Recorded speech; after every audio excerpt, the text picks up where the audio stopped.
Okay. Welcome दोस्तों।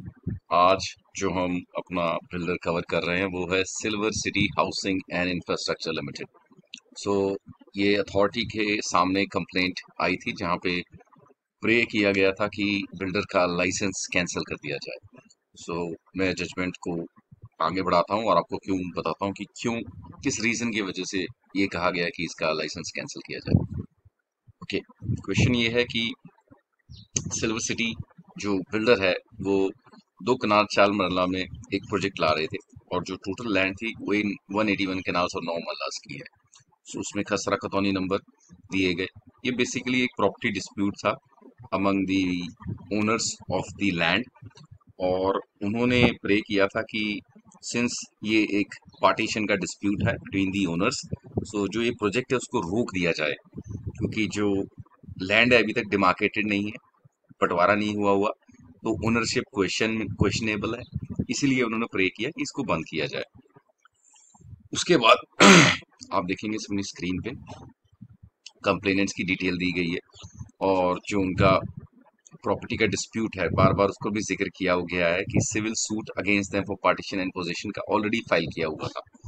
और ये जो सिविल सूट है ये ऑलरेडी उसमें जो लैंड है खसरा नंबर्स हैं जो दो कनाल चार मरलास के, वो उसी लैंड में कंप्लेनेंट के उसमें दिखाए गए हैं।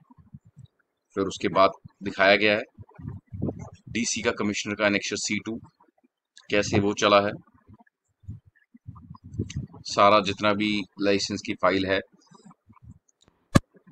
लाइसेंस की जो फाइल है उसको भी दिखाया गया कि पहली चीज तो लाइसेंस कैसे मिला इस प्रोजेक्ट के लिए, वो भी कोर्ट अपने ऑर्डर में डिस्कस करती है। सो यहाँ पे जो सिविल सूट है उसका जिक्र किया गया है। सिविल सूट का टाइटल नंबर जो डेरा बसी में परमानेंट इंजंक्शन का रिफ्यूज कर दिया गया है, were granted. It is contended by the respondent that they are in possession of land from the date of purchase. Further, that GPA sold the land. So इसमें ये भी एक एंगल था कि GPA पे जमीन को बेच दिया गया है और जो खसरा नंबर है जिसपे ये प्रोजेक्ट आ रहा है वो उनकी एक्सक्लूसिव डोमेन में लाई करता है। सो इसीलिए उनसे रिक्वेस्ट किया गया कि इस जो शॉपिंग आर्केड ये बनाने वाले हैं उसको रोक दिया जाए। बाकी प्रोजेक्ट अप्रूव था ऑलरेडी, ड्राइंग्स सारा जितना भी कंप्लाइंसेस का वर्क था रेरा अथॉरिटी ने ऑलरेडी कर रखा था बिकॉज प्रोजेक्ट को लाइसेंस ग्रांट किया गया था। तभी कैंसिलेशन के लिए प्रेयर की गई कि इनका जो लाइसेंस है कैंसिल कर दिया जाए। उसके बाद सिंस ये मैटर ओनरशिप को रिवॉल्व करता है इसीलिए यहाँ खसरा नंबर, खतरा, खितौनी, हदबस्त, सो उन चीज़ों को बड़ा मेटिकुलसली कोर्ट ने अपने ऑर्डर में बताया है जिस बेसिस पे डिस्टिंग्विश कर सकें कि जो खसरा नंबर्स इन डिस्प्यूट हैं उसकी ओनरशिप क्या सही में इस बिल्डर के पास है कि नहीं।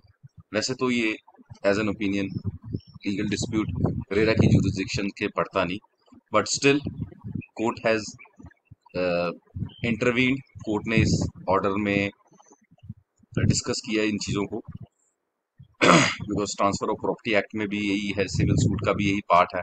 सो RERA is not the jurisdiction for this. RERA basically home buyers के लिए बनी है, not between the inter se property disputes of the owners. So ये मैं जजमेंट अपनी ओपिनियन में मानूंगा एक रॉन्ग फुटिंग पे, क्योंकि ये आगे चैलेंज होना फॉर श्योर है। इस ऑर्डर को चैलेंज किया जाएगा और जो मेरे को सही लगा इस चीज़ में मैंने वो डिस्कस कर दिया है। क्योंकि जो लाइसेंस ग्रांट हो गया है वो एक अपने में प्रोसेस होती है, पब्लिकली वो अवेलेबल होती है। सो ऐसे कोई भी ओनर्स आके कैंसिल ना करवाए क्योंकि प्रोजेक्ट में बहुत से बायर्स होते हैं, उनका सारों का फंड रुका होता है। सो ऐसे orders I am sure real estate जो इंडस्ट्री है उसको हिट करते हैं। सो ये ऑर्डर में फाइनली कोर्ट ने अलाउ कर दिया।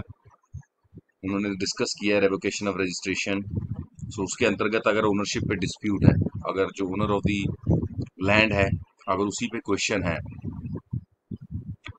तो ये डेफिनेटली कोर्ट कैंसिल कर सकती है। सो सो आप देखेंगे कोर्ट ने बिल्डर को फर्दर रोक दिया है कि वो ये प्रोजेक्ट में इन्वेस्टमेंट नहीं ले सकता और आगे इसको बेच नहीं सकता। सो ये जजमेंट थी। Thanks for watching and keep coming to my channel. Do subscribe it.